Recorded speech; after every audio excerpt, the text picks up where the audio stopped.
വോട്ടെടുപ്പ് അവസാനിക്കുന്നതിന് മുമ്പുള്ള 48 മണിക്കൂർ വേളയിൽ മദ്യനിരോധനം ഏർപ്പെടുത്തും.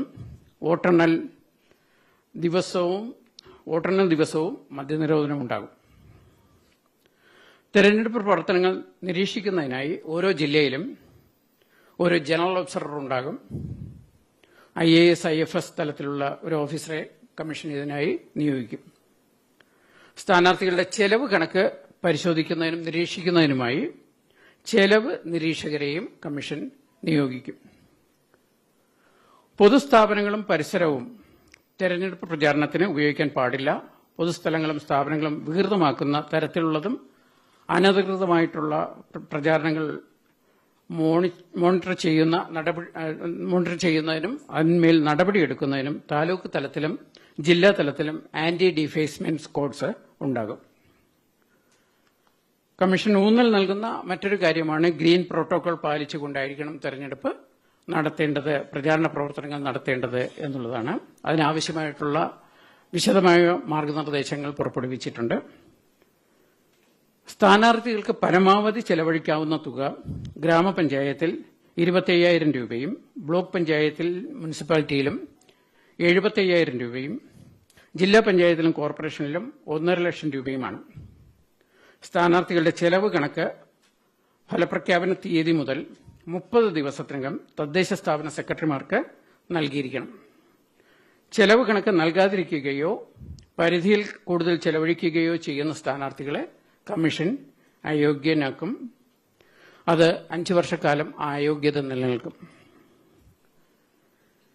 വോട്ടെടുപ്പ് ദിവസം രാവിലെ 6 മണിക്ക് അതാത് പോളിംഗ് സ്റ്റേഷനിൽ വെച്ച് മോക്ക് പോൾ നടത്തും. വോട്ടെടുപ്പ് രാവിലെ 7 മണിക്ക് ആരംഭിക്കും. വൈകുന്നേരം 6 മണി വരെയാണ് പോളിംഗ്. പോളിംഗ് രാവിലെ 7 മണി മുതൽ വൈകുന്നേരം 6 മണി വരെയാണ്.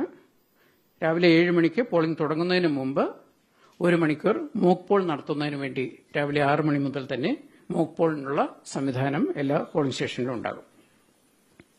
വോട്ടർമാർക്ക് സൌകര്യപ്രദമായ രീതിയിൽ പോളിംഗ് സ്റ്റേഷനുകൾ ക്രമീകരിക്കുന്നതിനാണ് കമ്മീഷൻ നിർദ്ദേശിച്ചിട്ടുള്ളത്. അടിസ്ഥാന സൌകര്യങ്ങളായ ഇലക്ട്രിസിറ്റി, കുടിവെള്ളം, റാമ്പ്, സുഗമമായ വോട്ടിങ്ങിനും വിശ്രമിക്കുന്നതിനുമുള്ള സൌകര്യം എന്നിവ എല്ലാ പോളിംഗ് സ്റ്റേഷനിലും ഏർപ്പെടുത്തും. വോട്ട് ചെയ്യുന്നതിന് ഹാജരാക്കാവുന്ന തിരിച്ചറിയൽ രേഖകൾ കേന്ദ്ര തെരഞ്ഞെടുപ്പ് കമ്മീഷൻ നൽകിയ തിരിച്ചറിയൽ card, passport, driving licence, PAN card, photo പതിച്ച SSLC ബുക്ക്, ഏതെങ്കിലും നാഷണലൈസ്ഡ് ബാങ്കിൽ നിന്നും 6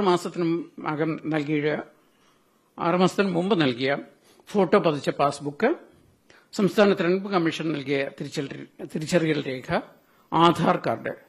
ഇത് കൂടാതെ കമ്മീഷൻ വോട്ടെടുപ്പിന് മുമ്പായി നൽകുന്ന നിർദ്ദേശപ്രകാരമുള്ള തിരിച്ചറിയൽ രേഖയും പോളിംഗിന് വരുന്ന സമയത്ത് വോട്ടർമാർക്ക് ഹാജരാക്കാവുന്നതാണ്. വോട്ടേഴ്സ് ലിസ്റ്റിൽ പേരുള്ള മുഴുവൻ പേരും പോളിംഗ് സ്റ്റേഷനിലെത്തി അവരുടെ വിലയേറിയ സമ്മതിദാന അവകാശം വിനിയോഗിക്കണമെന്നാണ് കമ്മീഷൻ വോട്ടർമാരോട് അഭ്യർത്ഥിക്കുന്നത്.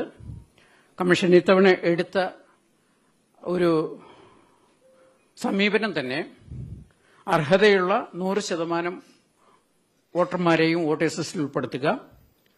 വോട്ടേഴ്സ് ലിസ്റ്റിലുള്ള 100% പേർക്കും പോളിംഗ് ദിവസം പോളിംഗ് സ്റ്റേഷനിലെത്തി വോട്ട് ചെയ്യുന്നതിനുള്ള സൌകര്യമൊരുക്കുക എന്നുള്ളതാണ്.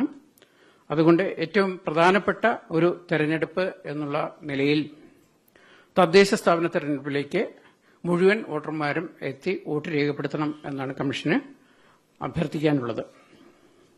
വോട്ടെടുപ്പ് ദിവസം എല്ലാ സർക്കാർ പൊതുമേഖലാ ജീവനക്കാർക്കും നെഗോഷ്യബിൾ ഇൻസ്ട്രുമെന്റ് ആക്ട് പ്രകാരം അവധിയായിരിക്കും.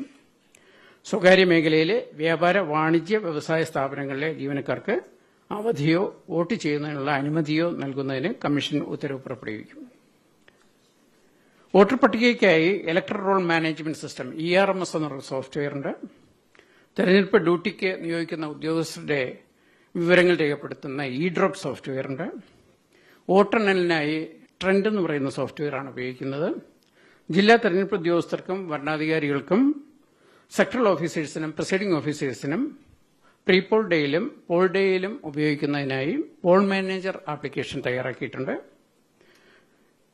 സ്ഥാനാർത്ഥികൾക്ക് അവരുടെ നോമിനേഷൻ നൽകുന്നത് സംബന്ധിച്ചുള്ള വിവരങ്ങൾ രേഖപ്പെടുത്തുന്നതിന് വേണ്ടി നോമിനേഷൻ മാനേജ്മെന്റ് സിസ്റ്റം എന്ന സോഫ്റ്റ്വെയർ ഏർപ്പെടുത്തിയിട്ടുണ്ട്. EVM ട്രാക്കിംഗ് സോഫ്റ്റ്വെയർ ഏർപ്പെടുത്തിയിട്ടുണ്ട്. ഇത്രയും IT ആപ്ലിക്കേഷൻസ് തെരഞ്ഞെടുപ്പിന്റെ ഭാഗമായി സംസ്ഥാന തെരഞ്ഞെടുപ്പ് കമ്മീഷൻ തയ്യാറാക്കി ഉപയോഗിച്ചു വരികയാണ്. തെരഞ്ഞെടുപ്പ് വിജ്ഞാപനം തീയതി മുതൽ നാമനിർദ്ദേശ പത്രിക സമർപ്പിക്കാം. നിശ്ചിത ദിവസങ്ങളിൽ രാവിലെ 11 മണിക്കും 3 മണിക്കും ഇടയിൽ വേണം നാമനിർദ്ദേശ പത്രിക നൽകേണ്ടത്. നാമനിർദ്ദേശ പത്രിക നിശ്ചിത ഫോറത്തിൽ ഫോം 2 നോമിനേഷൻ നൽകേണ്ടത്. പത്രികയോടൊപ്പം ഫോം 2A അതിൽ സ്ഥാവര ജംഗമ സ്വത്തുക്കളുടെയും ബാധ്യതയുടെയും കുടിശ്ശികയുടെയും കാര്യങ്ങളും ക്രിമിനൽ കേസുകളുമായി ബന്ധപ്പെട്ടുള്ള വിശദാംശങ്ങളുമെല്ലാം തന്നെ ഈ ഫോം 2A നൽകേണ്ടത്. അത് നോമിനേഷൻ പേപ്പറിനോടൊപ്പം നൽകേണ്ടതാണ്. സ്ഥാനാർത്ഥി ഡിപ്പോസിറ്റായി നൽകേണ്ടത് ഗ്രാമപഞ്ചായത്തിൽ 2000 രൂപ, ബ്ലോക്ക് പഞ്ചായത്തിലും മുനിസിപ്പാലിറ്റിയിലും 4000 രൂപ, ജില്ലാ പഞ്ചായത്തിലും കോർപ്പറേഷനിലും 5000 രൂപയുമാണ്. പട്ടികജാതി പട്ടികവർഗ വിഭാഗങ്ങൾക്ക് പകുതി തുക നൽകിയാൽ മതിയാകും. സ്ഥാനാർത്ഥികൾക്ക് നോമിനേഷൻ നൽകുന്ന ദിവസം 21 വയസ്സ് പൂർത്തിയായിരിക്കണം.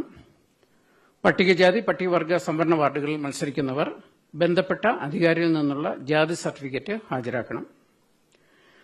വരണാധികാരിയുടെയോ കമ്മീഷൻ അധികാരപ്പെടുത്തിയ ഓഫീസറുടെയോ മുമ്പാകെ നിശ്ചിത ഫോറത്തിൽ സത്യപ്രതിജ്ഞ അല്ലെങ്കിൽ ദൃഢപ്രതിജ്ഞ നടത്തി ഒപ്പിട്ട് നൽകുകയും വേണം.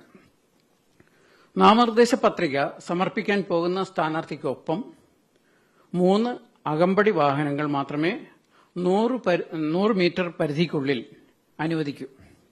വരണാധികാരി ഉപവരണാധികാരി മുമ്പാകെ പത്രിക സമർപ്പിക്കുന്ന വേളയിൽ വരണാധികാരിയുടെ റൂമിലേക്ക് സ്ഥാനാർത്ഥി ഉൾപ്പെടെ 5 പേർക്ക് മാത്രമേ പ്രവേശനാനുമതി ഉണ്ടാവുകയുള്ളൂ.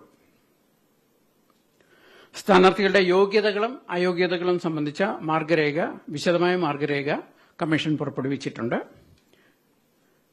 വോട്ടെണ്ണൽ ബന്ധപ്പെട്ട വിതരണ കേന്ദ്രങ്ങളിൽ രാവിലെ 8 മണി മുതൽ ആരംഭിക്കും.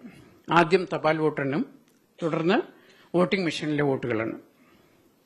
ഒരു വാർഡിലെ എല്ലാ പോളിംഗ് സ്റ്റേഷനുകളിലെയും വോട്ടുകൾ ഒരേ ടേബിളിലായിരിക്കും എണ്ണുക. ഒരു വാർഡിലെ എല്ലാ പോളിംഗ് സ്റ്റേഷനിലെയും വോട്ടുകൾ ഒരേ ടേബിളിലായിരിക്കും എണ്ണുക. വോട്ടെണ്ണൽ പുരോഗതി അപ്പോൾ തന്നെ ട്രെൻഡ് സോഫ്റ്റ്വെയർ വഴി ലഭ്യമാക്കും. തദ്ദേശ സ്ഥാപനങ്ങളുടെ നിലവിലെ ഭരണസമിതിയുടെ കാലാവധി അവസാനിക്കുന്ന മുറയ്ക്ക് പുതുതായി തെരഞ്ഞെടുക്കപ്പെടുന്ന അംഗങ്ങളുടെയും കൌൺസിലർമാരുടെയും സത്യപ്രതിജ്ഞയോ ദൃഢപ്രതിജ്ഞയോ ചെയ്യേണ്ടതുണ്ട്. സത്യപ്രതിജ്ഞാ തീയതി ആദ്യ യോഗം വിളിച്ചു ചേർക്കുന്നത് സംബന്ധിച്ചും